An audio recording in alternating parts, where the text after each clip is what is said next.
My name is Carrie, and I have one daughter. She's 16 years old. My daughter is high achieving, high energy. She's very confident. She tends to be a little bit anxious. I would say she's hard on herself. She has very high expectations for herself. And so it's hard sometimes to bring her down from that. So when she's anxious, I try to remind her some of the basic techniques, like especially if she's anxious the morning of an exam. I'll say, you go in, take a deep breath.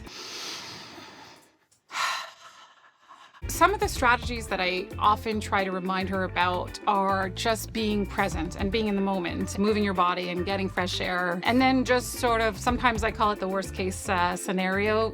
What's the worst that can happen? It's not going to affect your whole life. It's just a day, in a moment, in a month, in a year. And I have to help her contextualize it, but that's hard. We knew that secondary 4 is a very important year and it's a challenging year, but she really stepped up to the plate. We are very, very proud of her. So if you'd like to find more information, feel free to consult Allo Prof parents for other tools and techniques.